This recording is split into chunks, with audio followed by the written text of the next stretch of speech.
Magandang umaga po mga kapatid. Tayo pong lahat ay magsitayo upang tayo po ay magpupuri ng sa Panginoon. Purihin ang Diyos! Hallelujah! Purihin ang Panginoon. At bago po tayo magsimula na ating panalangin, tayo po muna ay magbatian. Hello! Good morning! Yan, baka hindi nakapagbati. Ngayon ay pagkakataon natin. Yan, say hi! Sa mga likod natin. Hello! Yan, yung mga nasa online. Hello! Isa po kayo. Hallelujah! Hallelujah!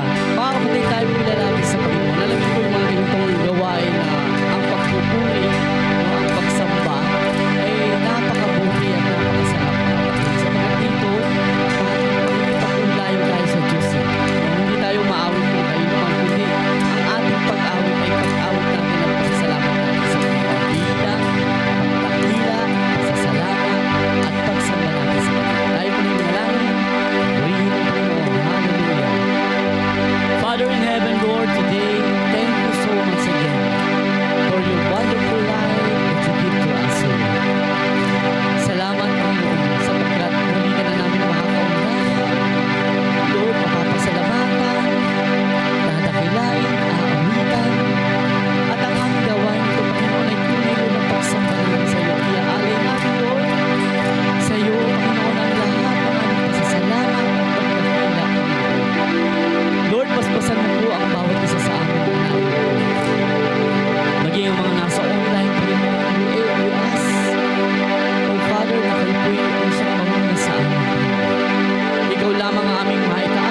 Panginoon, mga kapatid. Woo! Hallelujah! Sigaw po natin. Sino po ba mga nilikha ng Diyos? Taas nga po ng mga kamay. Hallelujah! And shout, Hallelujah! Hallelujah! Woo! Lahat na nilikha ng Diyos, sumigaw. Hallelujah! Yes, Lord! Yes, Lord! Hallelujah! Hallelujah! Sumigaw sa galak lahat na ang kilala. Purihin ang Diyos na may kagalakan. Sumigaw sa galak, yeah! Ang lahat ng kilala. Purihin ang Diyos na may kagalakan. One more time, everybody! Hallelujah! Sumigaw sa galak, yeah! Ang lahat ng kilala. Purihin ang Diyos na may kagalakan. Wagas na papuri sa Kanya ay ibigay. Purihin siya, awiran siya, luwalhatin siya. Come on, everybody! Woo! Sumigaw sa galak, yeah! Ang lahat ng kilala. Purihin ang Diyos na may kagalakan. Sumigaw sa galak, yeah! Ang lahat ng kilala. Purihin ang Diyos na may kagalakan. Wagas na papuri sa Kanya ay ibigay. Purihin siya, awiran siya, luwalhatin siya. Come on, everybody! Sumigaw sa galak, yeah! Ang lahat ng kilala. Purihin ang Diyos na may kagalakan. Sumigaw sa galak, yeah! Ang lahat ng kilala. Purihin ang Diyos na may kagalakan. Wagas na papuri sa Kanya ay ibigay. Purihin siya, awiran siya, luwalhatin siya. Papuri sa Kanya ay ibigay. Purihin siya, awiran siya, luwalhatin siya. Woo! Wagas na papuri sa Kanya ay ibigay. Purihin siya, awiran siya, luwalhatin siya. Sumigaw sa galak, yeah! Ang lahat ng kilala. Purihin ang Diyos na may kagalakan. Sumigaw! Hallelujah! Palakpakan po natin ang Panginoon, mga kapatid. Yes, oh God. Purihin ka, Panginoon. Hallelujah! Napakasarap pagpuri sa Panginoon, mga kapatid. Hallelujah! Yes, Lord. Come on, everybody. You can dance, you can clap. Hallelujah!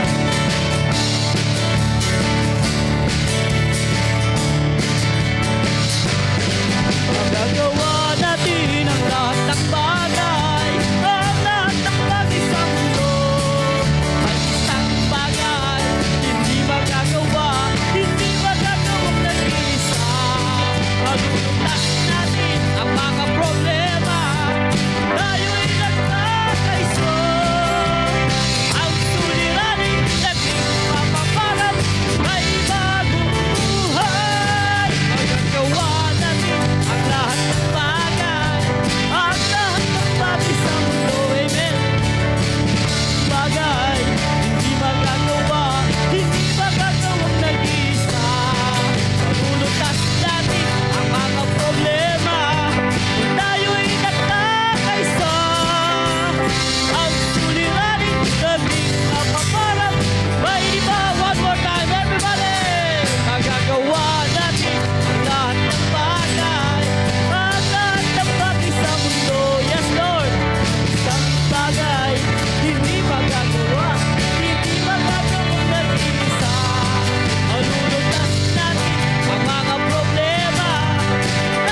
Yes! Magagawa natin ang lahat mga kapatid. Basta tayo magkaisa sa panalangin, magkaisa, magsama-sama. Purihin ang Panginoon. Alam niyo, may sinasabi ang Panginoon. Sa awit 47 verse 1, pakita nga natin sa istorya. Magdiwang ang lahat ng mga nilikha. Of course, lahat po ng nilikha tayo. So tayo magdiwang, sabi ng Panginoon, malakpak, yung may awit at tuwa, bilang pagpupuri sa Diyos na dakila.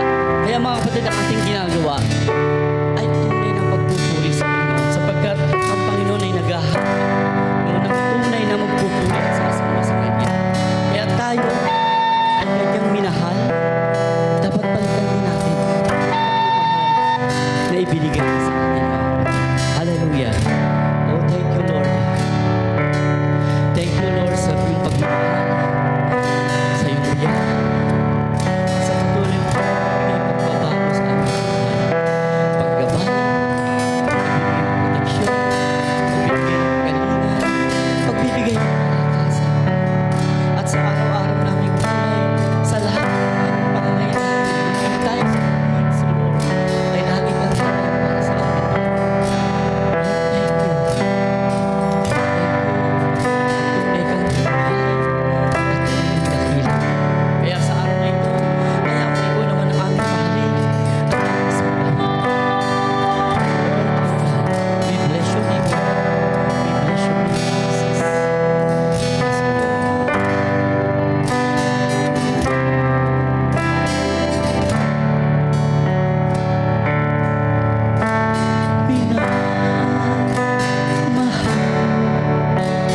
kita. Sinasamba kita. Sa aking buhay ay ikaw ang nagbigay kahulugan. Minamahal, sinasamba kita.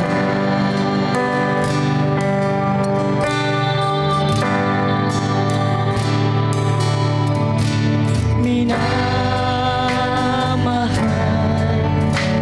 kita. Sinasamba kita.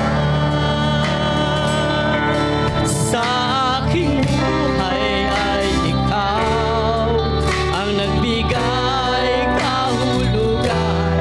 Minamahal, sinasamba kita. Awitin po natin muli mga kapatid. Yes, O Lord.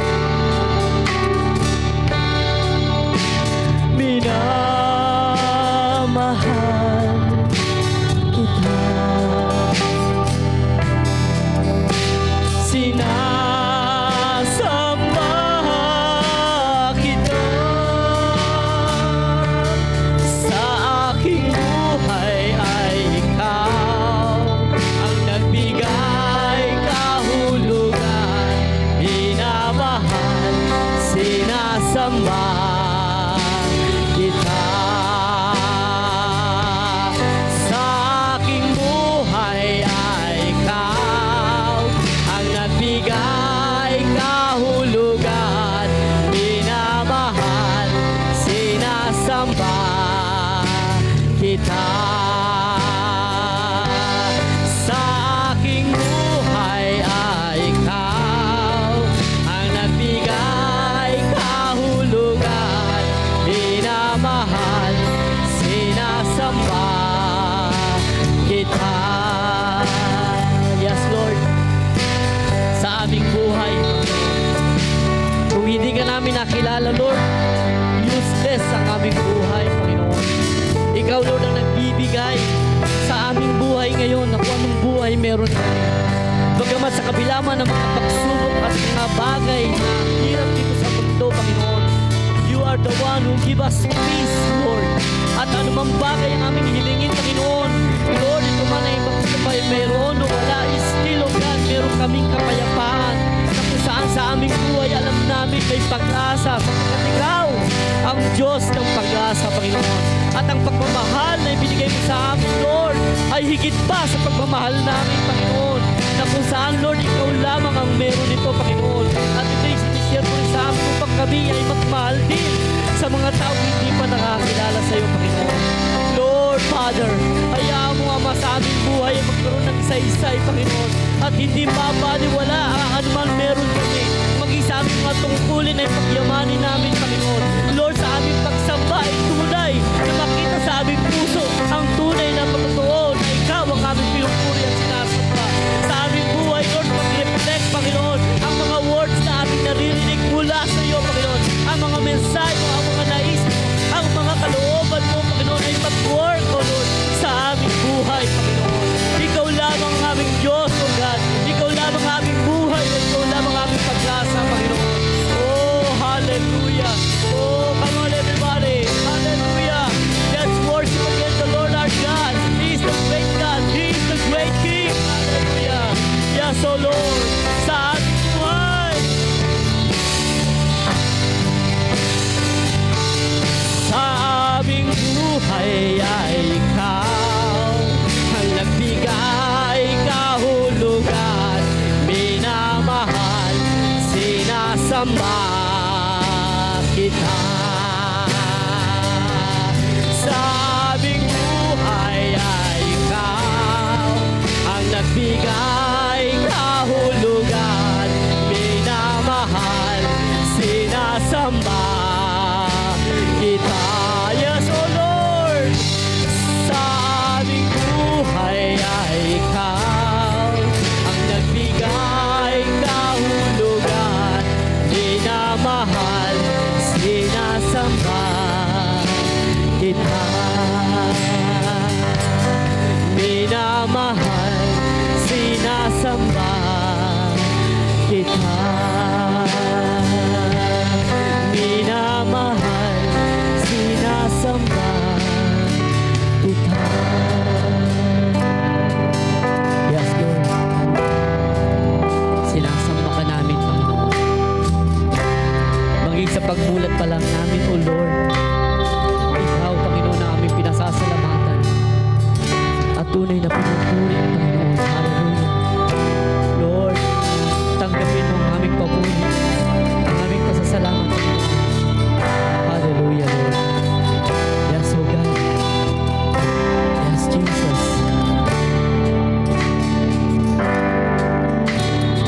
Yes, O God. Hallelujah. Oh, we worship you. We worship you, Jesus.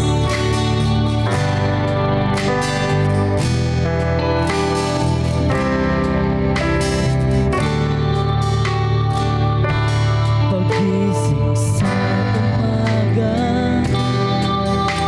naaalala ka, nasasabik ang puso ko na makapiling ka.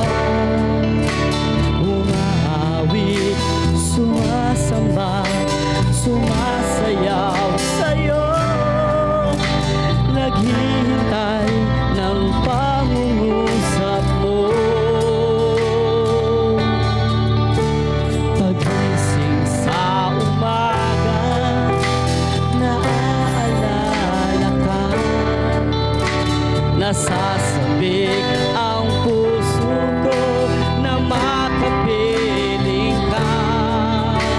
Umaawit, sumasamba, sumasayaw sa'yo, naghihintay ng pangungusap mo.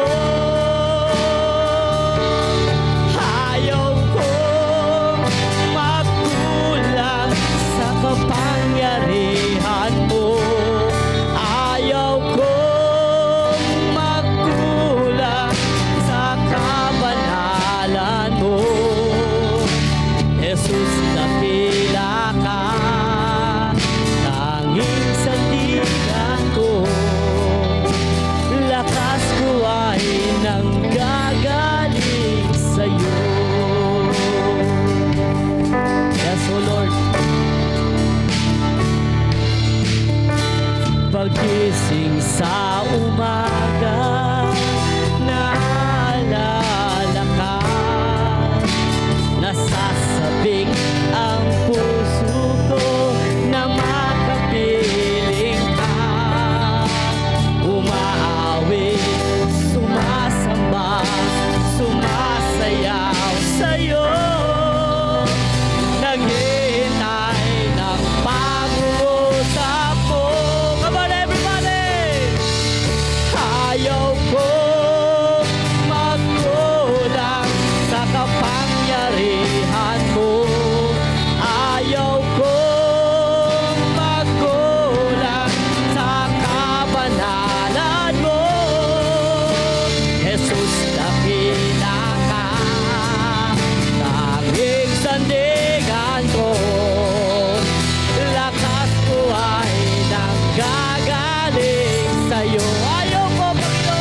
dakila ka, tanging sandigan ko, lakas ko ay nanggagaling sa'yo.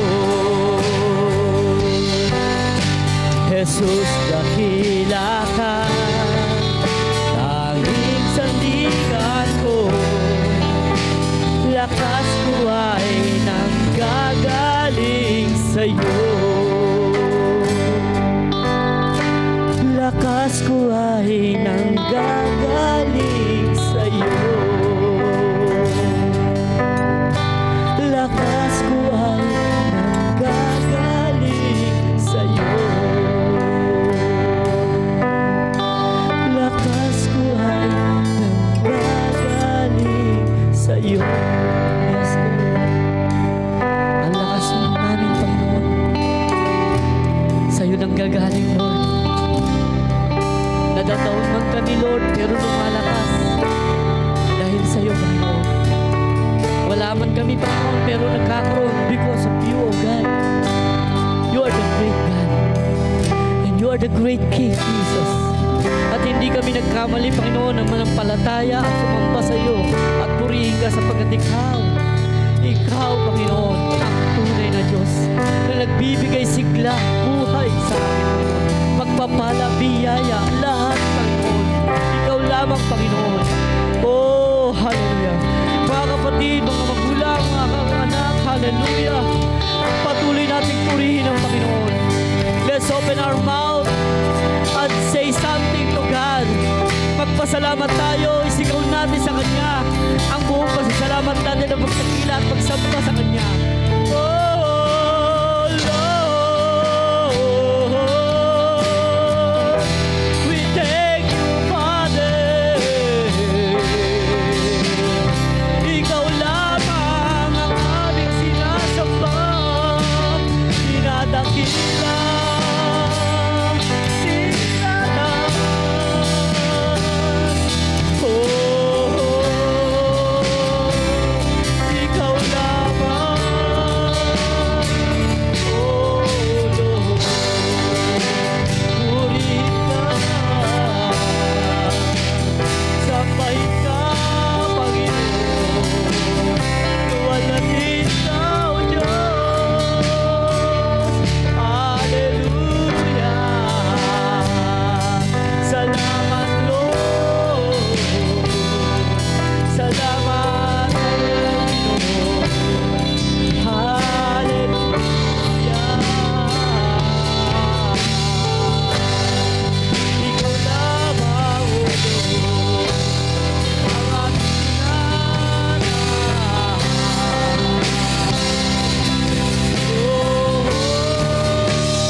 Tinataas namin ang iyong pangalan, Lord.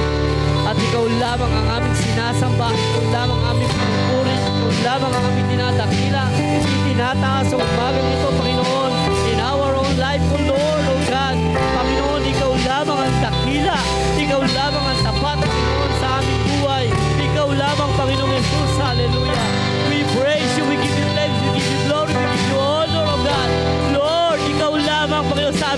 buhay. Lord, ikaw lang ang nagbigay ng kahulugan. Hallelujah, Lord, sa aming buhay, Panginoon. Ikaw lamang, Panginoon, oh God. Hallelujah. Lord, thank you. Thank you, Jesus. Thank you, oh God. Thank you, Father, for what you have done in our life, oh God. Oh, glorify your name, Jesus. Oh, glorify your name, Jesus. Hallelujah. Sambahin ka, dakal ka, Panginoon. Oh, thank you, Lord. Thank you, Jesus. Hallelujah. Amang banal na mga pangyarihan. Again, thank you, Lord.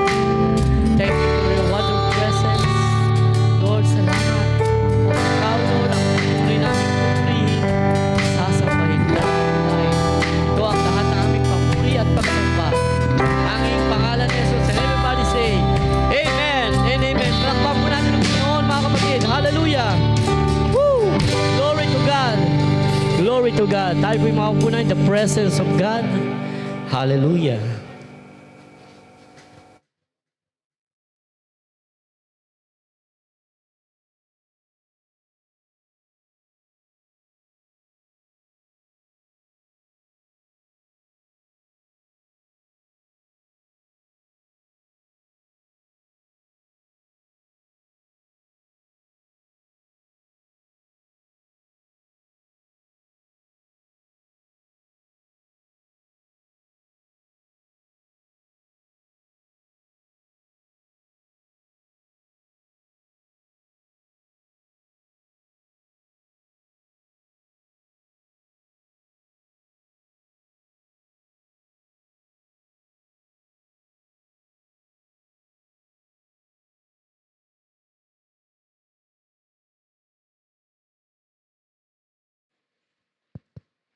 Morning.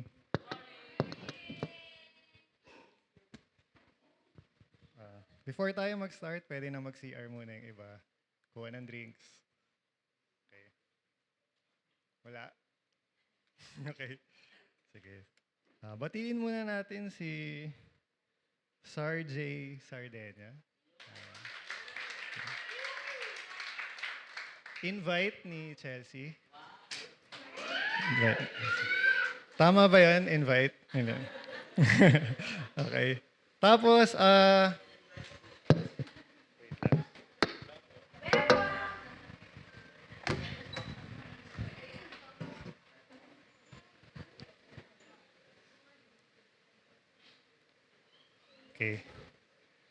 Batiin din natin si Sister Heidi, birthday bukas.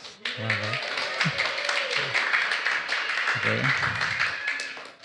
Okay na, no? Wala nang may birthday. Si Chloe pala, birthday rin. April 1. Okay. So, yun po. So, before po tayo mag-start, 2 questions po muna. Pampagising lang. Di ba po nung creation po ng man, kumuha si Lord, di ba, ng dust, ng alikabok. Saan po galing yon? Sa loob ba ng garden o sa labas? Okay? Minsan, yung mga ganito pong detalye sa Bible, hindi po siya gaano importante, no? In terms of salvation. No? Siyempre, lahat po ng detalye sa Bible, importante siya. Pero in terms of salvation, kahit di mo yun alam, okay lang. Kahit mali yung sagot mo, okay lang. Pwede ka pa rin masave ka pa rin. No? So may mga ganong detalye sa Bible talaga na okay lang kung hindi mo alam or mali yung alam mo. No? Pero minsan, ang importante doon, yung paraan, paano ka kumuha ng sagot mo.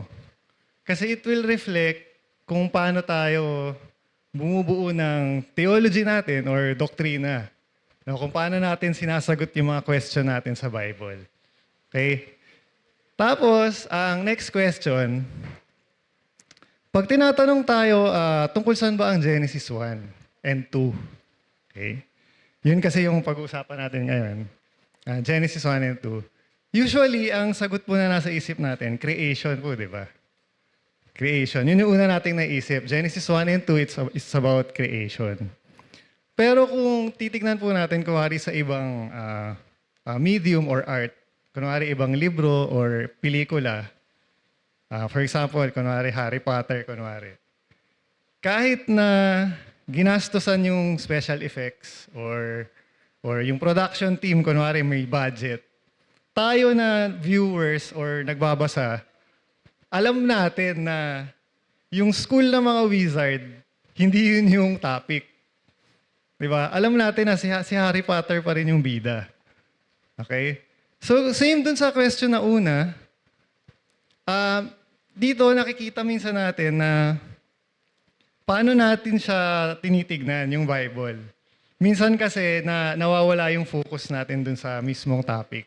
No? For example po, no, sa church setting, tanggap kasi natin yon dahil may mga topical po na preaching. Diba? Dito natin nakukuha yung mga title natin para maging memorable yung message. Ganun siya, no? Kunwari, yun nga, creation. Kunwari, salvation. Na? So, minsan, nagsisimula yung message, tungkol pa rin siya kay God. Kinuquote natin yung Bible na, for grace, we have been saved through faith. Kinuquote natin, salvation. Pero maya-maya, hindi tayo nagiging aware, nawawala na yung focus sa kanya na pupunta na sa atin. Tayo na yung bida. Saved ako kasi may faith ako. Nag-believe ako. Nawawala na yung element na si Lord yung nag-save sa'yo. Diba? Ganun siya. So minsan, dahil church setting, tanggap natin yun, kailangan natin na para matandaan natin, yun nga pala yung topic ng Sunday, ganyan. Pero minsan, nawawala yung focus. So yun lang, no? Kailangan natin bantayan yun. So ngayon, pwede natin flash yung first na. Okay. So ngayon, titignan lang natin yung Bible kung paano siya kinuwento ni God. Kasi kwento rin siya eh. Minsan nakakalimutan natin na kwento rin siya. Lagi natin sinasabi na God is the author of the Bible. Diba? Alam po natin lahat yan. Kahit children, alam yon. Pero yung editor part, di na natin minsan naisip. Siya rin yung nag-edit. Ibig sabihin, siya rin yung nag-decide ano yung mga dialogue na ilalagay natin dyan, mga conversation. For example, nag-usap sila ni Moses. Hindi naman lahat ng usap nila nasa Bible. So siya mismo yung nag-decide, ito yung sasama natin, ito wag. So siya yung nag-organize ng Bible natin. So ibig sabihin, even yung mga dialogue, mga words na ginamit, siya pumili nun. No? As long as yung Bible tama, no? Kasi may mga versions na po ng Bible na lumalabas ngayon na pinalitan na talaga. No? So yun po ang tatry natin gawin ngayon. Maging loyal po talaga sa scriptures. Okay? So next natin. Okay. So ito po, hindi ko po na gaano explain to. Ito pong part na to, yung nasa dilaw. Yan po yung kwento. Yan po yung Bible. Yan yung laman niya. No? So hindi ko na po iisa-isahin yan. Tapos yung kabilang side, yung nasa blue na part, yan na po yung sa atin. Yan po yung personal na part. Diyan po tayo nakakapag-reflect. No? So ito pong part na to, lapit lang po ako. Ito pong part na to, hanggat maaari, dapat pare-parehas po tayo dyan. Kasi kinuwento yan eh. Yun nga, kinuwento na siya ni God. So dapat pare-parehas po tayo dyan hanggat maaari. Siyempre hindi pa rin perfect. Minsan talaga nagkakaroon tayo ng iba-ibang ano. Kasi nga may true meaning siya. Yung Bible, may meaning talaga siya. Nung nag-usap kunwari si Paul saka si Peter, may ibig sabihin yun. Yung usap nila, yung dialogue nila between them, di ba? So may meaning talaga siya. Kaya meron siyang primary saka secondary applications. Okay? Kaya po meron siyang ganyan. Kasi po, kunwari yung Red Sea, hindi na po yun, hindi na po siya, ang tawag dito, hindi na po siya primary sa atin. Kasi hindi tayo makaka-relate, wala naman tayo sa Red Sea, ganyan. So ito po yung kabilang side, no? So dito, sa kabilang part na to, dito pwede na po tayo magkaroon ng iba-ibang opinion dyan.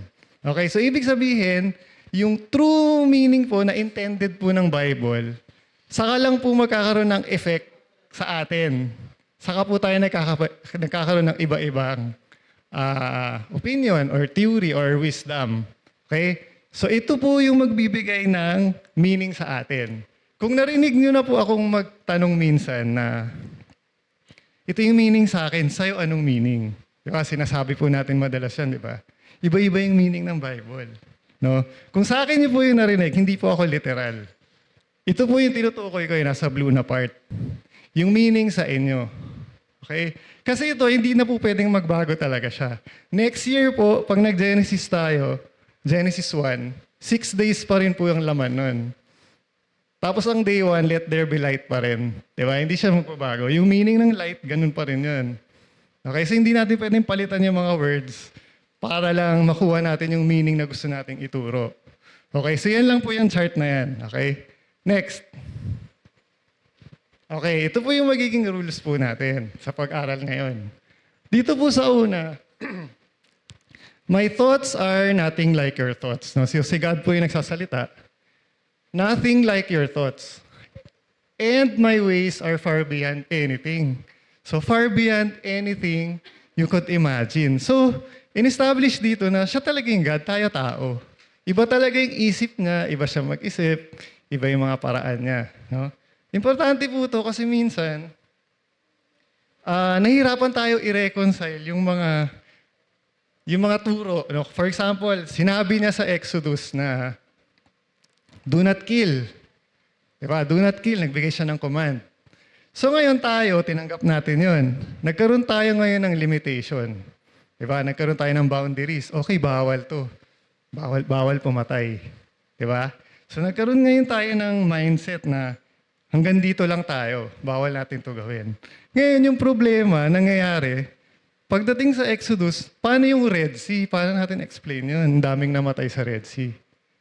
Diba? Si Lord mismo nagpadala ng mga sakuna bago sila makalabas, di ba? Maka-exit. Paano natin explain yun? Ba't hinayaan niya mamatay yung mga yun? Akala ko ba, do not kill. Di ba? So ngayon yung standard kasi natin, tinatry natin i-apply kay Lord, binababa natin siya sa level natin. Para lang ma-explain yung ginagawa niya. Di ba? Minsan ginagawa natin yun. Para ma-explain natin, doon tayo kumukuha na minsan ng mga theology na hindi pumapatay si Lord or hindi siya nang babawi, mga ganun, di ba? Sinasabi natin yun. So minsan, yun yung nangyayari. No? Minsan tama tayo, minsan mali. Kasi nga, ang nangyayari minsan, binababa natin siya or tinataas natin yung sarili natin sa level niya para lang ma-explain yung gusto natin i-explain. So yun po ibig sabihin yan. Dito po established po siya na God talaga siya, iba talaga yung paraan niya sa atin. Iba yung standards natin, iba talaga yung standards niya. So, pinakamadaling explanation po na kaya kong ibigay sa inyo ngayon, pag siya yung gumawa or decision niya, automatic na yun, perfect na yun. Kasi siya yung gumawa nun eh. So, kung para sa atin, parang mali yun ah. Kala ko ba mali yun? Pero pag si God yung gumawa nun, siya nag-decide, yun na yun, tama na yun. So, dito makikita natin, makakapag-reflect tayo na, kanino ba talaga ako may faith? Sa God ba talaga o may sarili na akong version ng God? Pinapalitan na natin yung character niya. Okay? Next naman, ito hindi ko na po ito gaano explain, yung pangalawa. Lagi ko po yung ginagamit pag ako po yung nagpipreach. Yung do not exceed. Huwag natin dagdagan or bawasan yung Bible. Kung ano yung sinabi, yun na siya. Okay?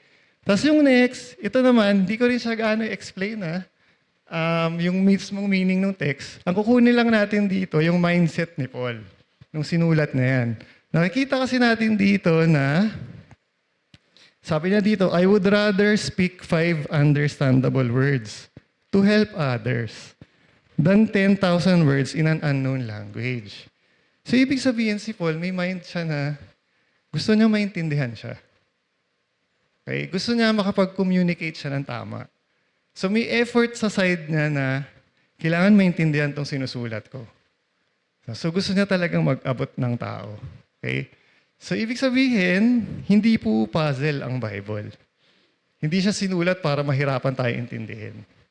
Okay? Nagkataon lang na talagang magkakaiba talaga tayo ng background, magkakaiba ng oras. Yung iba, nag-aaral lang. Yung tayo, nahirapan kasi may work, may school. So, talagang magkakaiba ng background, iba ng intellect. So, gano'n, no? So, nakita lang natin dito na si Paul, gusto niya maintindihan siya. Okay, dun lang muna tayo mag-stop. Gusto niya maintindihan siya, so dapat maintindihan din natin yung Bible. Hindi siya puzzle, hindi siya code na hindi mo siya maintindihan. Kailangan mo pang mag-aral ng mga complex na na word o theology. Okay? So next natin, next. Ay, sorry. Ito po, pag may extra time po, saka ko lang siya explain. Pag sumobra po tayo sa oras, saka ko lang siya explain. Gusto ko lang po ipakita sa inyo na yan po yung mga translation po ng Elohim. Okay? minsan nakakalimutan din natin as if tayo lang yung Christians. No? Meron nga din palang mga Christians sa ibang parte ng mundo. Meron din silang Bible. May sarili rin silang version ng mga Bible nila. So minsan, naririnig natin na, di ba, nagsiswitch pa tayo between versions, di ba? Tapos sasabihin natin, ito yung malalim, ito gagamitin ko, ito yung maganda. Ganyan. So okay lang po yun, no? Kaya lang minsan, kailangan din natin bantayan kasi parang ini-imply natin na ito yung superior na version, ito yung pinakamaganda. Di ba? Nag-switch tapos tayo marunong pa mag-Tagalog. So English-Tagalog. Minsan parang lumalabas, ito yung magandang version. Ganyan. So after po ng Hebrew sa Greek, lahat na po ng Bible, translated na po siya. So dapat pantay-pantay po yung tingin natin as long as tama yung pagka-explain. Okay? Minsan kasi nakakalimutan natin yun eh. Na para bang tayo lang yung Christians, no? Wala nang Christian sa ibang parte ng mundo. Sa Bible lang natin yung tama. Okay? Next slide. Okay, so ito na po yung Genesis. Start na po tayo. Explain ko lang pong konti. Yung mga nandito po sa side na to, dito rin siya galing sa yung mga naka-red. Hindi ko po na kasi babasahin lahat. So yung ibang part, inote na lang po muna natin sa isip natin, yung mga nakapula. Okay? So dito, in the beginning, God created the heavens and the earth. The earth was without form and void, and darkness was on the face of the deep, and the Spirit of God was over the face of the water. So, nag-create lang siya. No? Wala na pong ibang meaning yung verse 1 and 2. Nag-create siya ng earth, without form daw. So, wala pang korte. Hindi pa siguro bilog, ganun. Tapos void. So useless pa siya, wala pa siyang meaning, void siya wala pang laman. No? Yun lang ibig na sabihin. Tapos, pero may darkness na sa water sa loob ng earth. Okay, so yun lang siya. Then God said, yung Holy Spirit pala nandun din. Yung Spirit of God pala andun din. Okay, so then God said, let there be light. And there was light. And God saw the light that it was good. And God divided the light from the darkness. God called the light day, and the darkness He called night. So the evening and the morning were the first day. So yan na po yung first day. Next slide. Okay, nag-skip po ako ng isang day. Alam niyo po yung day 2? Day 2 yung pinaghiwalay yung tubig. Okay, naalala niyo pa ba? Day 2, pinaghiwalay lang yung tubig. Meron sa baba, meron sa taas. Okay. Tapos day 3, hindi ko na po ito babasahin. No? Tingnan lang po natin yung title para makasunod po tayo. Land and vegetation. So ito po yung kinreate na ng time na yan. Yung lupa, yung mga grass, mga fruits, mga puno, ganyan. Tapos pansinin natin, paulit-ulit, yun yung mga paulit-ulit na sinabi. According to its kind, according to its kind. Paulit-ulit siya, no? Saka yung it was good. Na-mention din siya kanina, it was good. Sa day 1. Okay, next slide. Okay? So yung day 4 naman, skinip ko din siya. Yun naman yung stars, moon, sun, yun yung kinreate ng day na yun.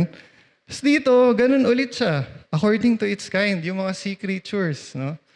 Mga nasa tubig. Tapos birds, no? So ganun ulit, according to its kind, according to its kind. Tapos it was good. Tapos sa verse 22, and God blessed them, saying, be fruitful and multiply. Nagsimula pala sa kanila yon. No, aminin ko sa inyo, hindi ko alam. Akala ko dati, sinabi lang yan sa tao. Sa kanila rin pala, sinabi yan. Nauna pa pala sila na sinabihan ng be fruitful and multiply. Okay? So nauna pala sila. Binigyan ng instructions, no? So pag si Mina, hindi niya yung binantayan, mag-multiply yan. Okay? Gagawin nila yun. Okay? So day 6, same ulit. No? Land animals naman. No? According to its kind ulit siya. Okay, next na. Next. Okay. Okay yan. Okay, ito na yung male and female. Then God said, let us make man in our image, according to our likeness. Let them have dominion over the fish, the birds, cattle, every creeping thing that creeps on the earth. So God created man in His own image. Okay. He created him, male and female. Then God saw everything that He had made, and indeed, it was very good. So same lang, no? Lahat, it was good. So the evening and the morning were the sixth day. Okay. Tandaan po natin yung mga keywords natin, ha? Next slide. Okay, so ito po yung kanina, yung chart, yung story chart natin. So kung una nating mapapansin, ba't ganyan ang konti? Ang konti ng laman. Yan lang ba talaga yung laman ng Genesis 1? No? Alam na po natin itong characters, no? Madali yan eh. Sino yung bida? No? Kung pelikula kunwari ito, sino yung bida? Yung kontrabida? Sino yung extra lang? No? So ito yung characters. Setting, pwede yung lugar, no? Heaven and earth. Nandyan nangyayari yung creation, heaven and earth. Pwede siyang event, no? Creation, beginning. Pwedeng feast, communion, setting, no? So kung kunwari palabas siya, yun yung nakikita natin, yung setting, no? Pwede ring panahon. Pwede rin siyang panahon. Mainit, umaga, gabi, ganyan. May snow, ganyan. So yun yung setting. Yung conflict and complication, no? Label lang po yan, no? Label siya para lang ma-identify natin anong parte ng story to, yung pinag-uusapan natin. So yung conflict and complication, hindi lagi siyang negative, no? So label lang siya, hindi siya laging negative. So ang ibig sabihin lang yan, ito yung kailangan i-solve or i-overcome sa kwento. Okay, hindi siya laging negative. Tapos yung, magbigay po muna ako ng example para malinaw. Kunwari ang kwento, ako na lang, kunwari may crush ako. May type ako na babae. Okay? Tapos, ang conflict, mahihain ako, hindi ko siya kaya approach, hindi ko siya kaya kausapin. Di ba? Hindi siya negative, di ba? Pero yun yung kailangan kong i-overcome. Hindi ko siya kayang kausapin. Paano gagawin ko? Ganun, no? So, conflict siya. Hindi siya talaga negative, pero kailangan ko siya i-overcome sa kwento. So, yun yun, no? Yung resolution, ganun din. Ito yung magsusolve ng problem, pero it doesn't mean na successful siya lagi. So, kunwari may nag-advise sa akin, i-chat mo lang siya. Maging sweet ka lang, ganyan. No? Maging sweet ka lang sa kanya, i-chat mo lang siya. So, sinunod ko yung resolution. Pero sa ending, busted. No? Busted. So, ibig sabihin, pwede yun. No? May resolution sa mga kwento, di ba? May mga sad ending, ganyan. Ibig sabihin, hindi siya nag-work, pero may resolution. Okay? So, ganun siya. May mga tumatawa sa likod. Okay? So, ganun siya. No? Ganun siya. So, ganun po yung ibig sabihin niya. No? So, pero i-note din po natin, no? Okay lang ba yan na wala siyang laman? No? Ito po yung isang point na kailangan natin tandaan. Okay lang ba yun? Genesis 1, wala siyang laman. Pwede ba yun? Okay lang yun. So, actually, yun yung point. Huwag natin pilitin lagyan. Para lang gumanda yung preaching, para lang gumanda yung message. Lagyan natin yung darkness, gawin nating evil. Para intense. Pwede yun, di ba? May gumagawa nun eh. Kasi di ba yung darkness, symbolic siya, di ba? It can also mean evil or masama. Pero, especially dito sa Genesis 1, si God mismo yung nag-define kung ano yung darkness. Naalala nyo? Gabi, di ba? Night. So, siya na mismo yung nagbigay ng meaning kung ano yung darkness. So, wag na natin palitan. Di ba? Para lang gumanda yung usapan, maging exciting, no? Tapos sa characters, ganun din. Hindi tayo nagbanggit ng angel, no? Kasi hindi siya kinuwento ni God sa Genesis in that way. Hindi niya binanggit yung angels. Jesus Christ, di na binanggit. No? Okay. So, ganun po muna. Next slide. Okay, so yan na po yung observation. No? Again, ulitin ko po, yung blue na side, pwede pong magkakaiba tayo. Baka meron akong nakita na hindi ko nailagay dyan.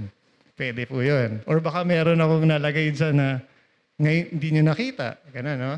So dito, for now lang, let's say pare-parehas kunwari tayo, ito po yung paulit-ulit na sinabi. No? So na-mention ko na po siya kanina, paulit-ulit yung it was good. Ba't kaya ganun, no? According to its kind, paulit-ulit din siya. So yan po yung na-observe natin doon sa Genesis 1. So observation pa lang po, no? Tapos, yung be fruitful and multiply, yun nga. No, kaya siya nandyan, personal po siya sa akin. Kasi nga akala ko dati, sa man lang siya sinabi. So naging observation ko po siya. Sinabi rin pala yon sa sea creatures, sila pala yung nauna. So yun po yung observation.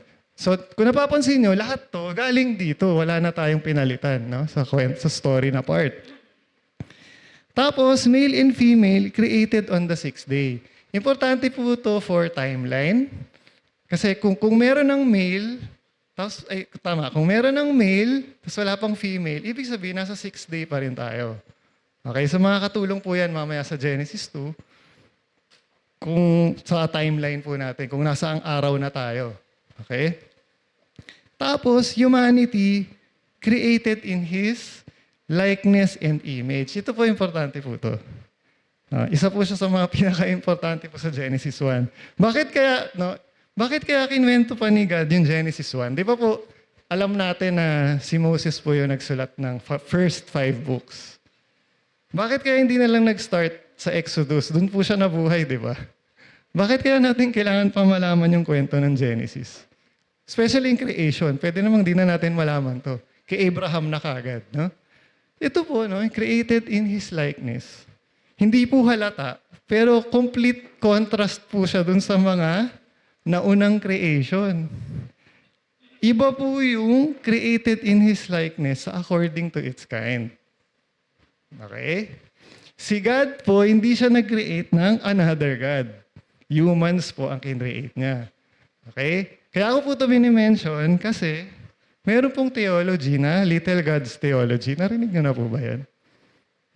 Nagigets po natin yung ibig sabihin. No? Kasi dahil anak tayo ng Diyos, it must be na little gods tayo. Narinig niyo na po ba yan? Okay? So meron po kasing ganun theology. Ngayon, hindi natin sinasabi na tama yun or mali.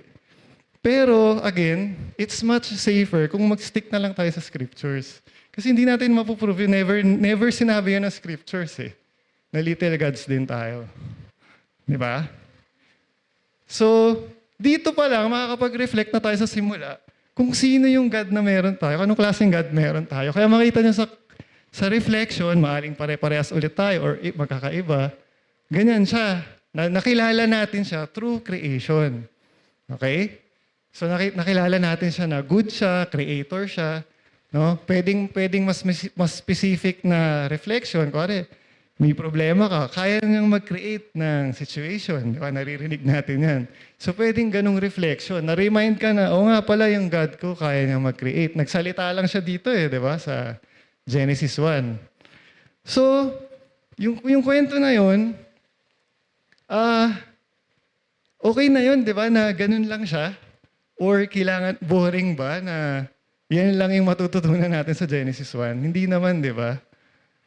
Again, no, kung paano natin siya tignan, yung Bible, it will reflect kung paano natin kinukuha yung mga sagot natin first, and yung faith din natin. Kanino ba talaga tayo may faith? Dun sa true God, or may version na tayo na sarili? Okay, so yun po yung babantayan natin. Again, linawin ko lang, dun sa Little Gods na theology, hindi ko po sinasabi kung tama yan or mali. Sa ngayon, kasi Genesis pa lang po tayo, baka iniiwasan natin mag-exceed, no? Pero sa ngayon, hindi yun yung sinabi. Okay? So yun po yung importance po nung babasahin lang natin siya kung paano siya kinuwento.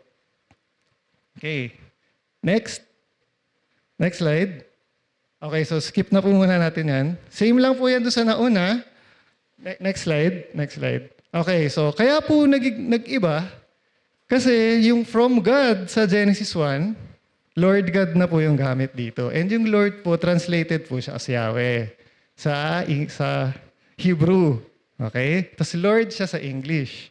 So yun lang po yun, kaya ako siya pinakita. Again, kung may extra time pa, pwede ko po siyang i-explain pa ng mas malalim doon. So start na po tayo sa Genesis 2. Okay?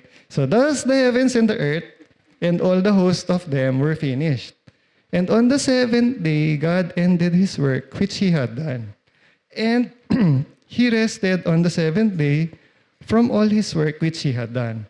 Then God blessed the seventh day and sanctified it because in it He rested from all His work which God had created and made. Dito po may nakita na po tayo for the first time, yung reason. Nagbigay siya ng reason. Okay? So sa Genesis 1, hindi siya nag-explain. Basta nag-create lang siya. First time natin nakita sa kwento na may reason siyang binigay. Because he rested. Because in it, he rested. Imagine, kunwari kayo sa school, tanungin kayo, bakit special lang 7th day? Okay lang ba nasagot yan? Kasi nagpahinga siya eh. Satisfied ba tayo o boring? Di ba? So, nakikita natin ngayon, kunwari wala pa tayong ibang alam. Siyempre tayo, marami na tayong narinig na preaching. Mas maganda i-quote yung yung do not forsake the assembly. Diba? Mas intellectual pakinggan, mas mabigat, no? Do not forsake the assembly. Kunwari, bagong Christian ka lang. Tapos yan pa lang yung alam mo. Okay kaya? Okay kaya ano yan, reason? Kasi bigay siya ng reason eh. Yan lang, nagpahinga siya, kaya blessed yung Sunday. Yung 7th day. No, kaya blessed yung 7th day. Okay, so reason po siya na statement. So again, it will reflect kung paano ba natin tinitreat yung scriptures? Okay lang ba talaga sa atin?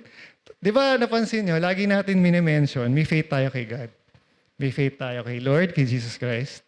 Pero pag sinasabi natin may faith tayo sa scriptures, anong itsura nun? Totoo ba? Or hindi? Bitin siya o boring. Kailangan natin dagdagan. Lagyan natin ng emosyon para mas maganda.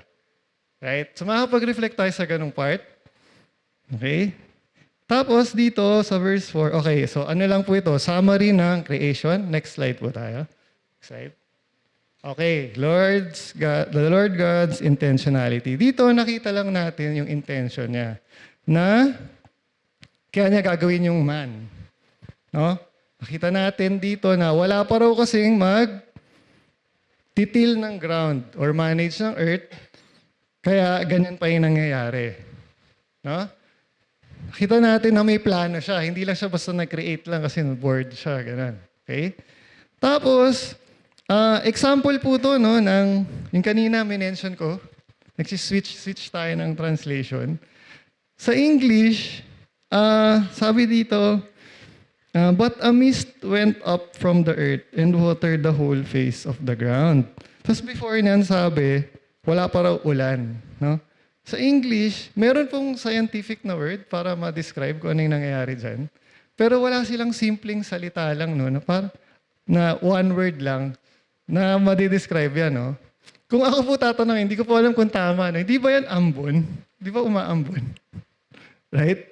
So tingin nyo, tama ba yun na conclusion? Di ba yan ambon? Kasi wino-water daw niya yung ground. Pero hindi pa umuulan. Di ba? So sa English, wala silang ganong term. Di ba? Pag sinabi mong weak rain or little rain, ulan pa rin yun. Di ba? Pero sa Tagalog meron. Meron tayong term na ginagamit para i-describe yan. So doon nakikita natin yung gap ng languages. No?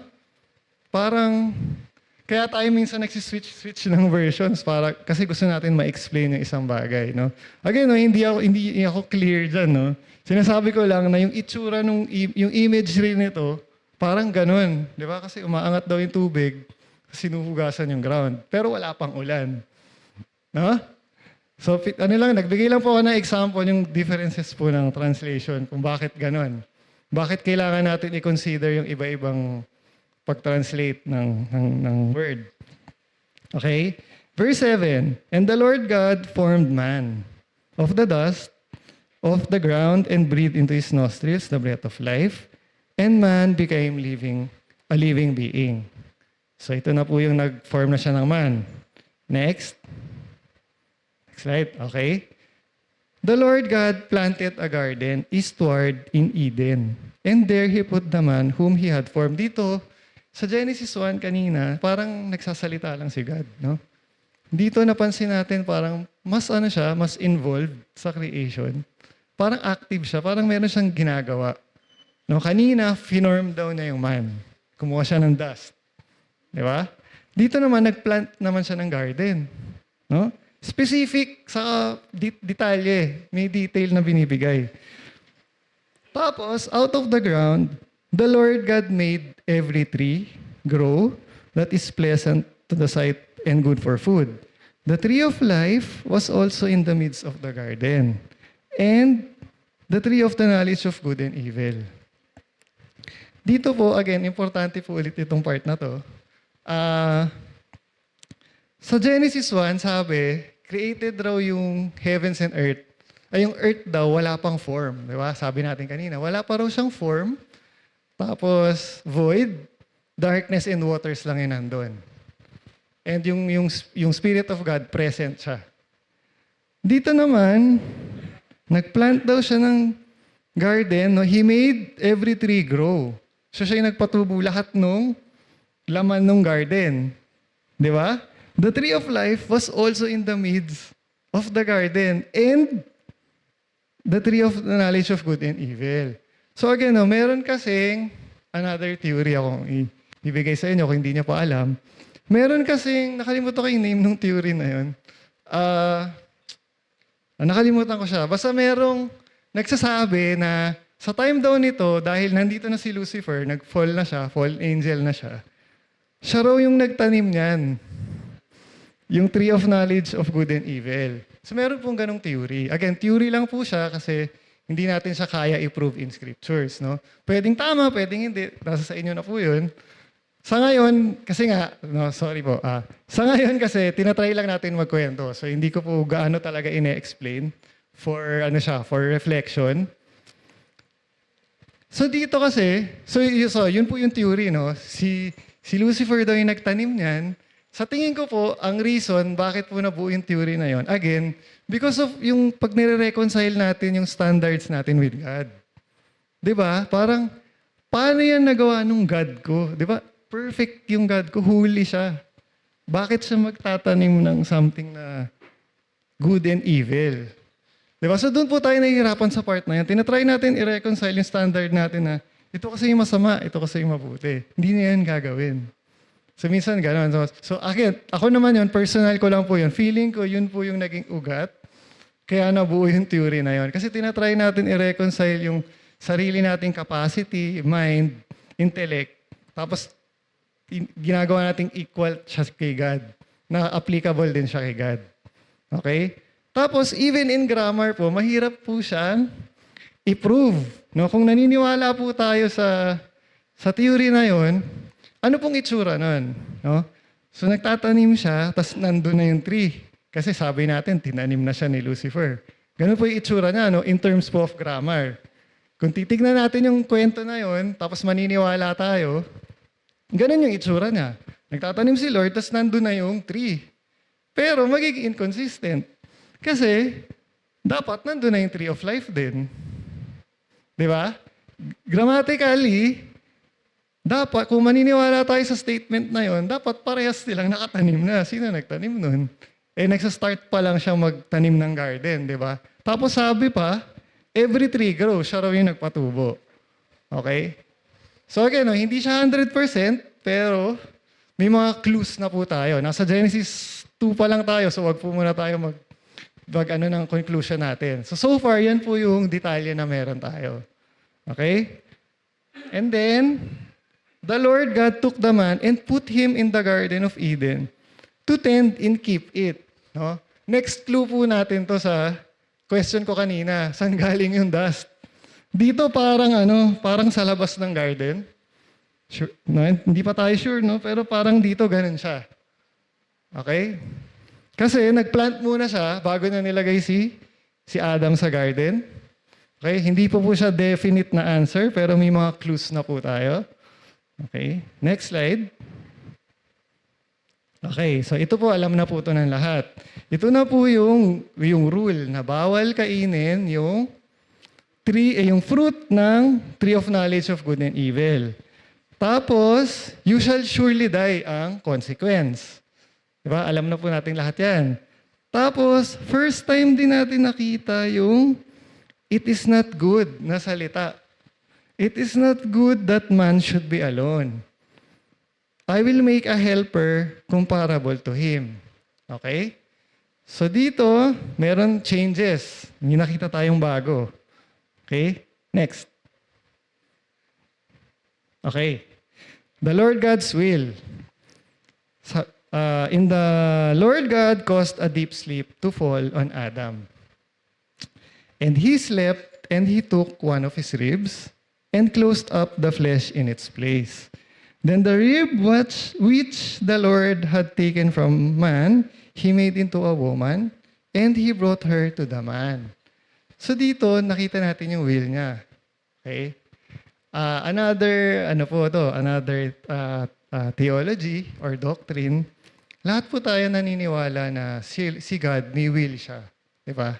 Lagi natin yung sinasabi, di ba? God's will, Lord's will. So naniniwala po tayo lahat doon, di ba? Na merong will si Lord. Tapos, yung free will, naniniwala rin tayo. Di ba? May free will tayo, may choice tayo. Man's will. Di ba? Naniniwala po tayo lahat doon. Ngayon, ang issue nangyayari pag kinumbay na yung dalawa. Ano yung tsura nun?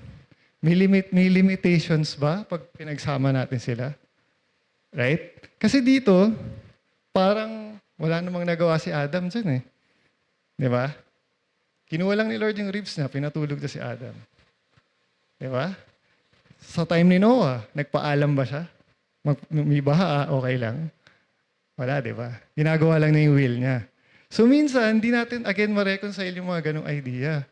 Kasi may will ako eh. Ganon, di ba? Ganon natin siya iniisip. So hindi natin siya mapipreach ng fixed. Hindi siya fixed na theology na ganon lagi. Di ba? Minsan mayroon tayo sinasabi na hindi ka nabibless or hindi ka pinapagaling ni Lord kasi hindi ka nagpipray.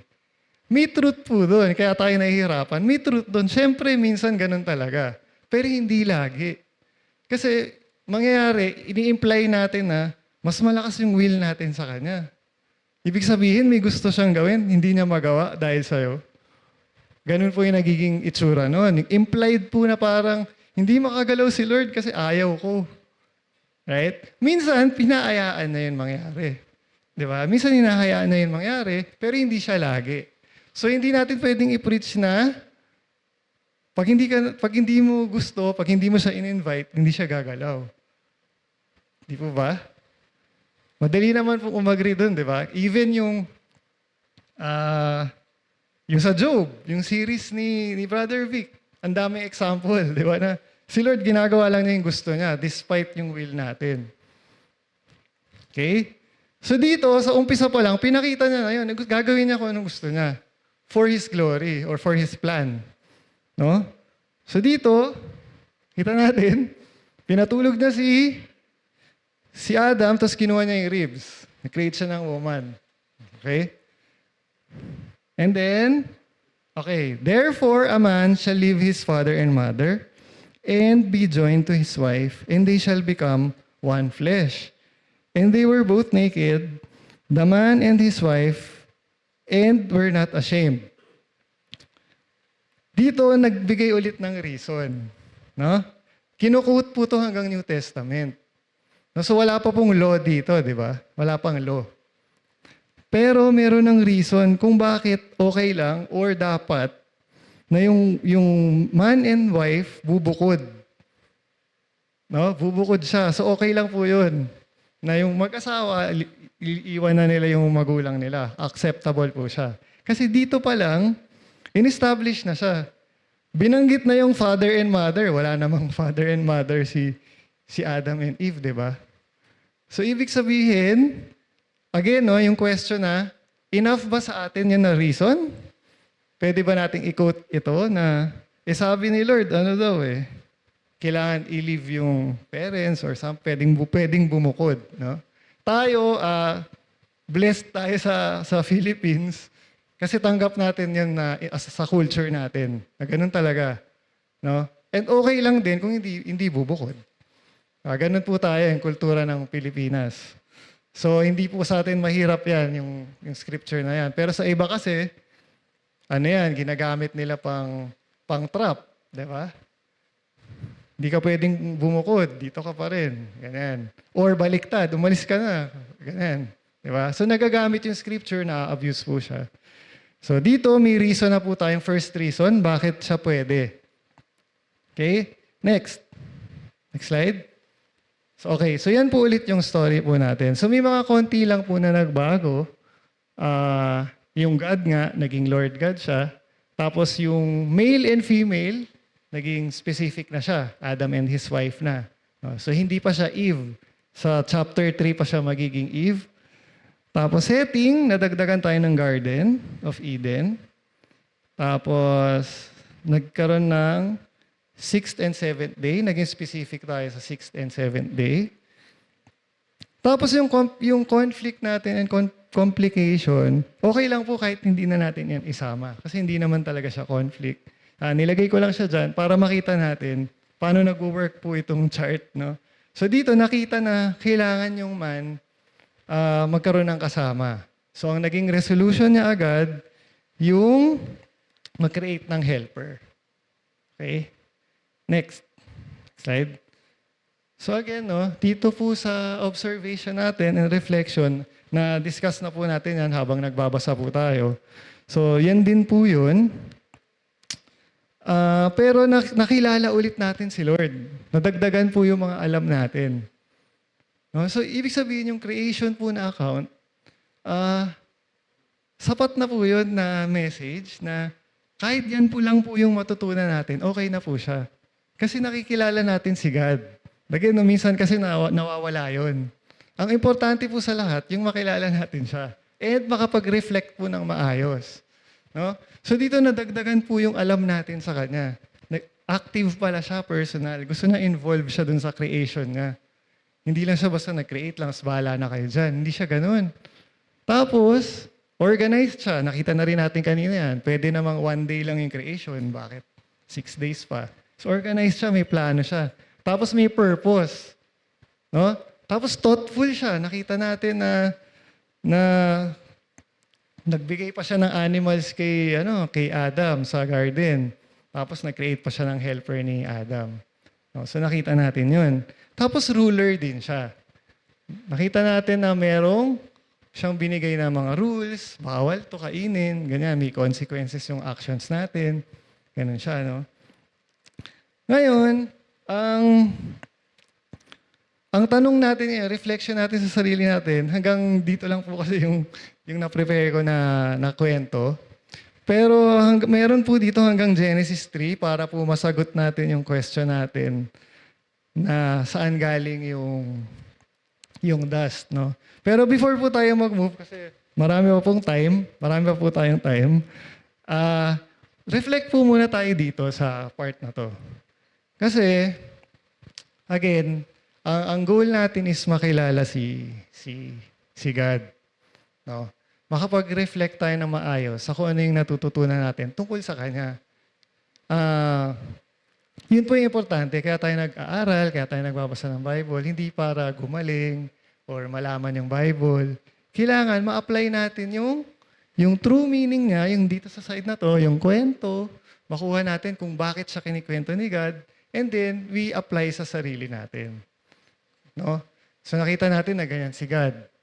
Okay ba yan sa atin? Yan siya. So makakapag-reflect po tayo maayos through His story. Kung napapansin nyo, wala po akong gaano in-explain except dun po sa mga theory na tinatry nating i-balance. No? Pero yung mismong scripture, di na po ako gaano nag-explain. Kinwento ko lang po siya, and then sapat na po yun dapat. Okay, yun po yung una. Tapos yung faith natin, ma-check natin. Kung kanino ba talaga tayo may faith? Sa totoong God or may sarili na tayong version? Yun po yung isa. No? So, try natin yun. Pag nagbabasa po tayo ng Bible, nasan dito si God? Ganun, no? Since marami pa pong oras, ituloy ko po yung presentation po na prepare ko. Ready po ako ngayon, hindi po siya bitin. Okay. Before pala doon. Okay. Mag-share lang po muna ako ng iba pong kwento. Kahapon po, may dalawang nangyari po kasi kahapon. First po, si Hara umiyak. Umiyak si Hara sa sa BS namin, Bible study namin. I-share ko lang sa inyo. Hindi ko ikikwento kung bakit, no? Pero, gusto ko lang sa inyo ipakita yung power nung Bible, kahit kwento lang siya. Kasi ang pinag-uusapan namin, David saka si Bathsheba. Alam niyo po yung kwento nun? So, di ba ano siya, naging unfaithful siya? Ay, hindi pala. Sorry, mali. Inagaw niya yung asawa ni Uriah. Okay? Tapos, pinatay niya gamit yung war. Di ba? Alam na po natin lahat yon. Pero yung reflection po namin, kwentuhan lang po siya eh. Yung Bible study namin, kwentuhan lang. Yung reflection po after, yung next chapter, kinonfront na siya ni Nathan. Okay? Tapos, nandun yung consequence. Sabi ni Nathan sa kanya, pinapatawad ka ni Lord, pero ito yung consequence. Okay? Mamamatay yung anak mo, una, tapos magre-rebel yung mga pamilya mo sa'yo. Okay? Noong una, naku-confuse sila. Sabi ko, sige, reflection na tayo, alam na natin yung kwento. Parang nahihirapan sila, napapansin ko. Ano pong sasabihin ko? Parang gano'n, no? Hindi po lahat, no? Tapos nagbigay po ako ng example. Kasi si David, nung nangyari po to, nung hindi pa namamatay yung anak niya, sabi kasi doon, the Lord gave him a deadly illness. So si Lord mismo nagbigay nung sakit doon sa anak niya, doon buntis yung babae, si Bathsheba. Ay, hindi, nanganak na pala, sorry. So, gano'n. So, buntis. So, sabi, mamamatay yan. So, nung time na yun, nung buhay pa, nagpipray si David, nagfasting pa siya. Nagbibeg siya kay Lord na, buhayin mo to. Kahit na alam na niya na, sinabi na ni Lord na ito yung consequence ng action niya. Pero nagpipray siya, gusto niyang buhayin. Tapos, nung namatay na, nag-worship siya bigla. Baliktad, no? Parang, bakit ganun? Kung kailan patay na, saka ka nag-worship. So, tinanong ko sila, kayo kaya niyong gawin yun? Kuwari may nawala sa inyo. Ganun. So, yun na po yung clue ko kung bakit umiyak bigla si Hara. So, nakapag-reflect po siya just by kwento lang. No? So, ganun po ka-powerful yung scriptures.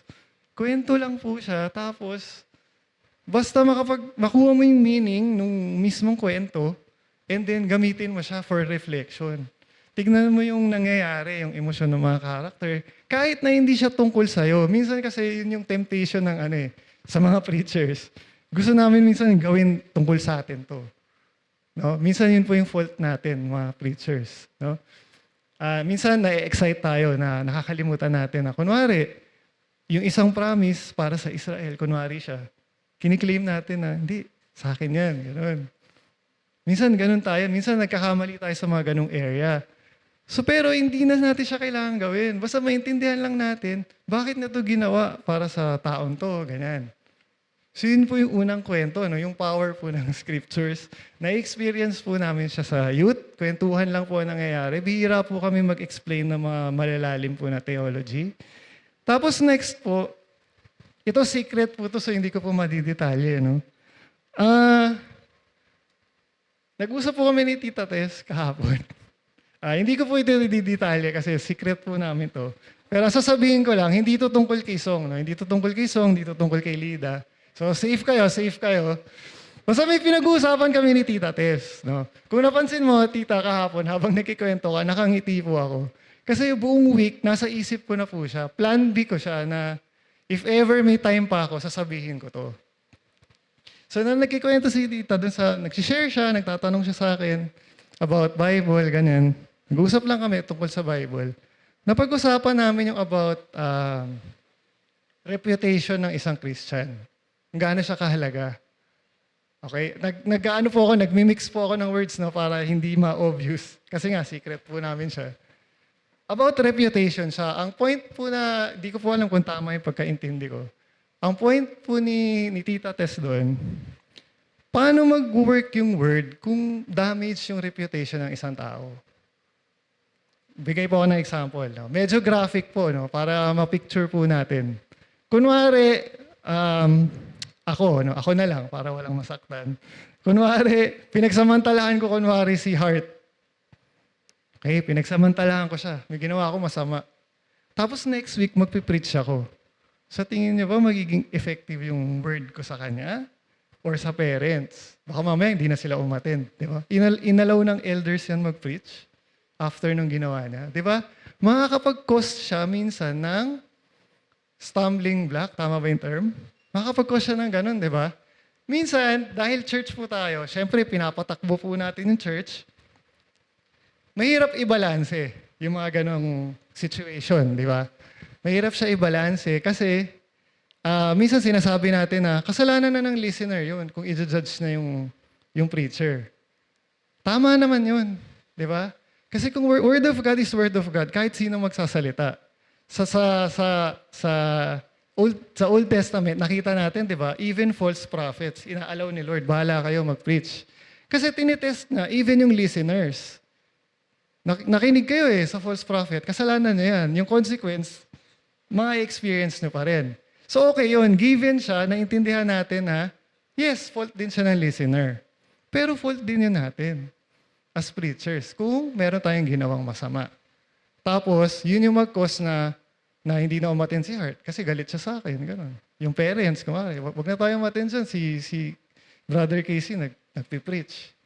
Di ba? So, responsible din tayo. Kaya sa New Testament, yun po ang turo ni Paul. Stricter judgment daw ang mga leaders. Di ba? Tapos, binanggit din na yun nung tinuturuan na niya si Timothy and si Titus. Paano magsimula ng church? Sinabi niya, kailangan may good reputation ang leaders. So, kailangan maging responsible din tayo sa gano'n. Hindi natin pwedeng isabihin na lang or i-flex yung label natin na ako yung preacher, bahala kayo kung hindi kayo makikinig. So, may responsibility rin po behind sa atin, lalo na sa atin. Na? So, wala pong exempted kasi alam ko kahit kayo sa school, nag-share na kayo, basta kung hinahandle na natin yung word, i-check na natin yung sarili natin. Kasi minsan, fault na rin talaga natin. Kung bakit nagsastumble yung isang tao, gano'n. Bakit gano'n? Nagpipreach ako lagi, parang hindi sila nagbabago. Maaring gano'n siya. No? So, reflection ko yung whole week. So, nagkikwentuhan kami ni Tita Tess kahapon. Nasa isip ko siya. Tumatakbo siya sa isip ko habang nagsasalita si Tita Tess. Kasi nga, yung application po baliwala po lahat to. Baliwala po siya lahat. Kung hindi rin natin siya ma-communicate ng tama. And kung tayo rin mismo yung magiging hindrance ng ibang tao. No? Sa atin po kasi, maliit po tayo na church. Madali lang po sa atin. No? Kasi close po tayong lahat. Actually, positive, negative po siya. No? Kasi negative siya kasi kilala natin yung isa't isa. So obvious kung, ito, ganito yan, maloko yan, ganyan. Pero positive din siya kasi may grace between us, no? Kasi magkakilala tayo kaya nga mahirap po siya i-balance. Patawarin muna natin, huwag natin i-discipline, okay na yan. No? So nangyayari po yun, no? So, tandaan po natin, no? Pag binasa po natin yung, balikan lang natin yung, saan ba yan? Yung sa rules, slide 3. Balikan na natin yung slide 3.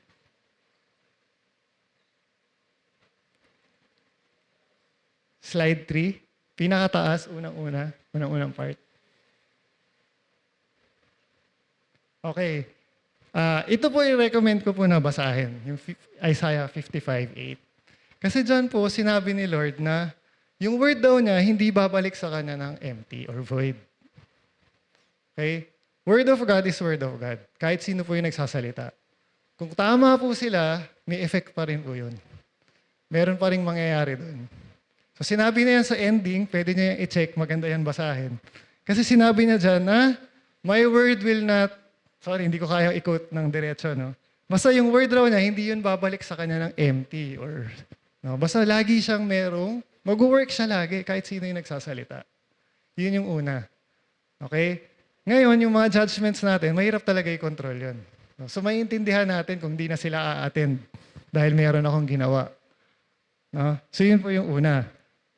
So, yun lang. No? Gusto ko lang pong i-share na yung scriptures po kasi talaga ano po siya. Powerful talaga siya and effective po siya sa buhay po ng mga tao. Isa po sa mga question na lumalabas, paano ako magiging strong para sa ibang tao, yung faith ko, ganyan. Ganun po yung mga question. Bible po, mag-work po yan. Wag po tayong masyado siyang isipin. Pag-pray po natin kung meron tayong burden sa ibang tao. And then, okay, may oras pa ako, so itutuloy ko pa po yung kwento. Ay, first po pala. Okay, next. Para po in order po tayo. Slide 20. Slide 20. Okay, so yan na po yung part na medyo mahirap. Technical, complicated. So ito po yung Elohim sa Yahweh. Okay? Next slide po natin. So grammar lang po ito, no? Hindi po siya, wag muna tayo mag-theology. Grammar lang po muna. So sa English po, may relationship po yung mga yan. Okay? So, okay. So, yung noun sa verb, no? So kunwari dito, sorry si Hara ulit. Si Hara eats the cake, no? So ibig sabihin, singular yung noun, okay? Singular din yung verb na gamit. Okay? Tapos yung plural, dahil plural yung children, plural din yung verb, eat. No? Sa English po yan. Yan ang rules ng English kasi. Hindi, no? Pag iniba mo yan, wrong grammar na, di ba?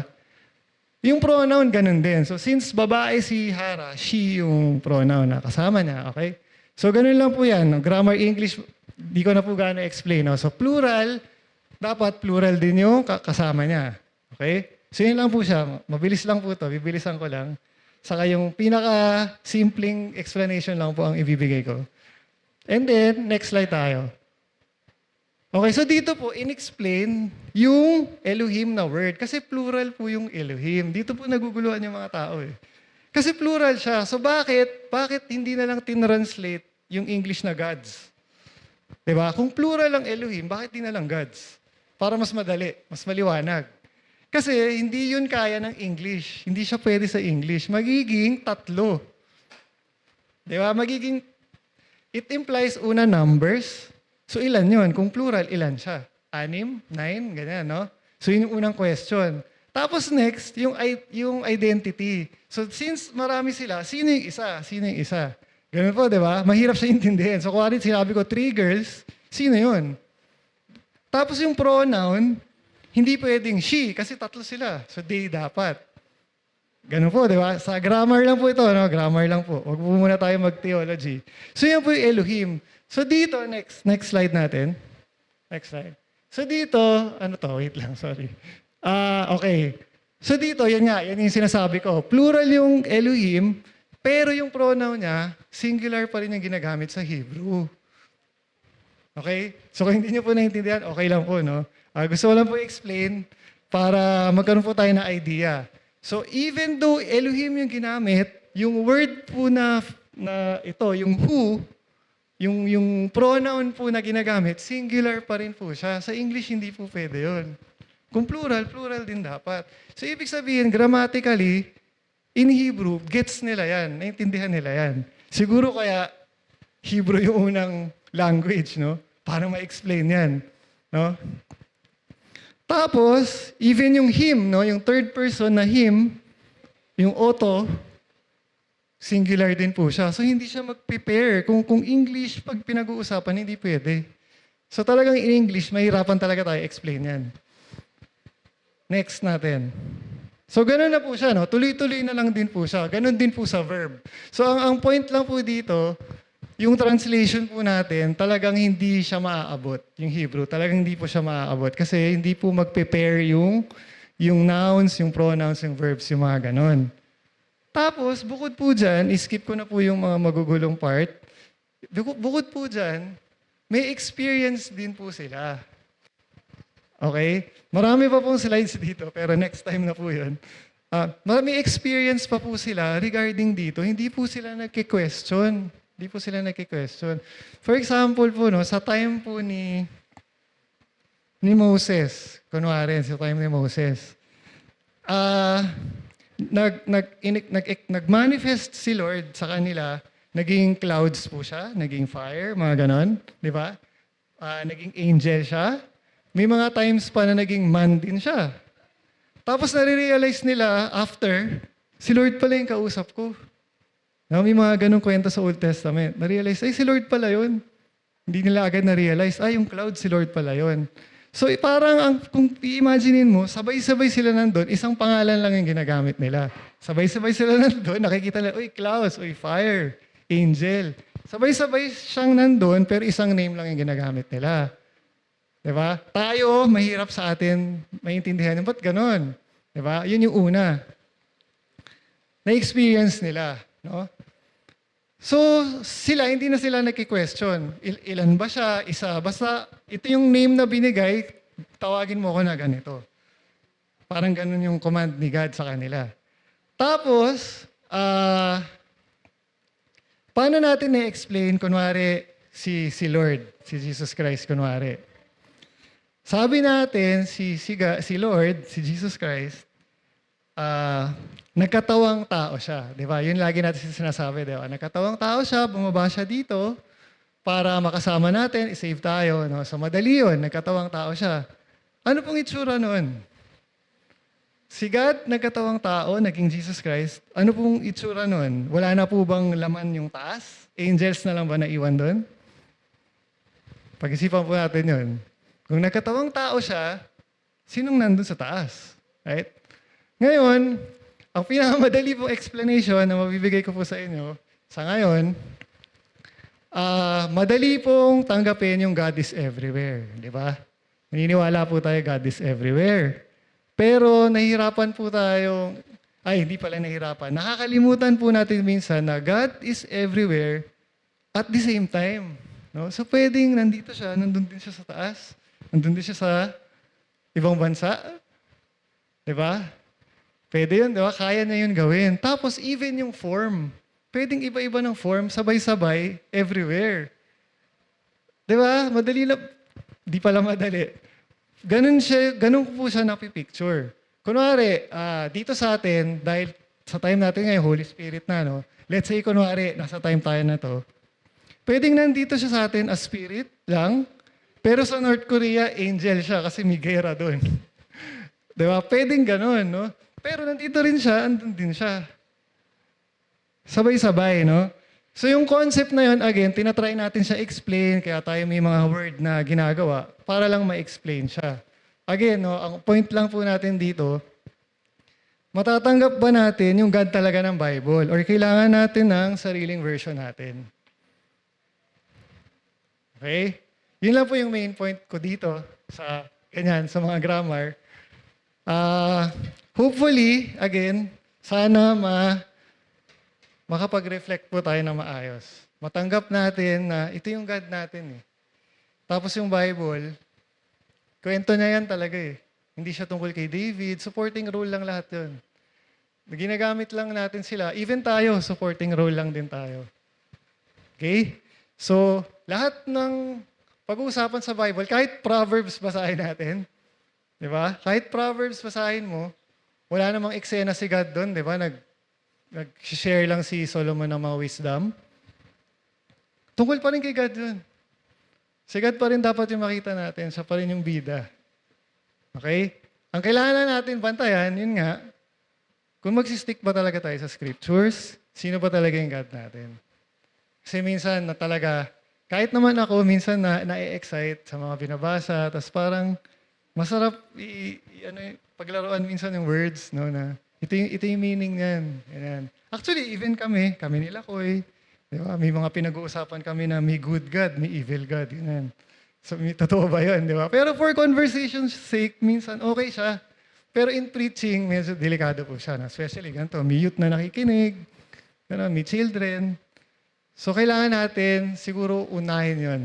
Check natin sa sarili natin na ito ba talaga yung God or version ko na to? Sariling version ko na to, yung God na hindi nang babawi, hindi nagbibigay ng sakit. Baka ganun eh. Baka ganun kasi yung nangyayari. Okay? So sa ngayon, yun lang po muna. Pwede na po tayong mag-close in prayer. Lord, thank you po, Lord, sa words mo today. We pray, Lord, na maging fruitful po sa lives namin yung mga wisdom and understanding na binigay niyo sa amin today. We pray, Lord, na patuloy, Lord, na mag-improve, Lord, and magbago yung life namin as we learn, as we know you. Thank you, Lord, for this message.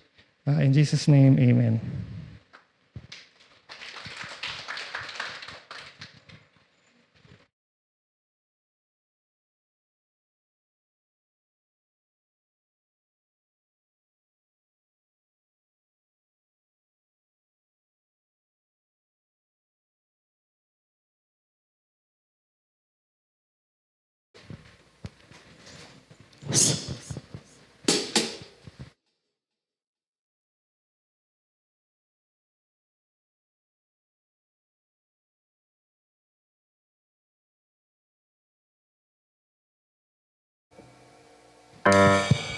Yan.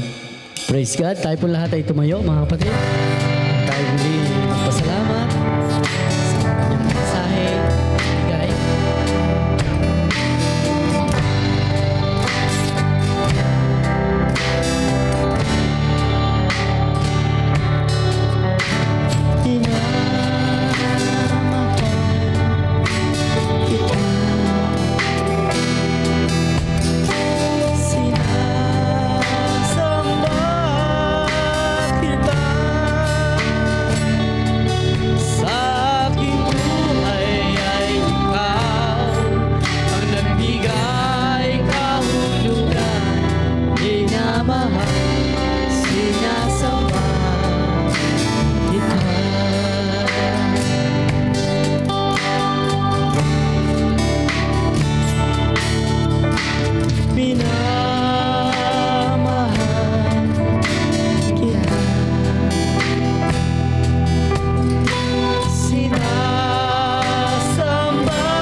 Lord, once again, Lord, we thank you, Lord, for this day.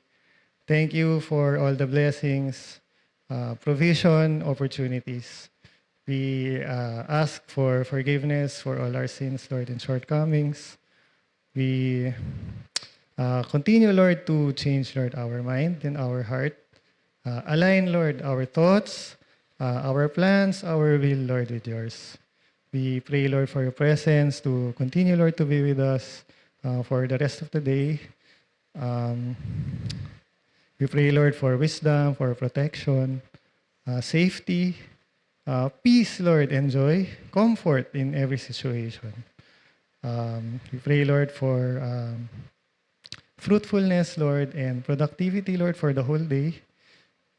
Thank you po, Lord.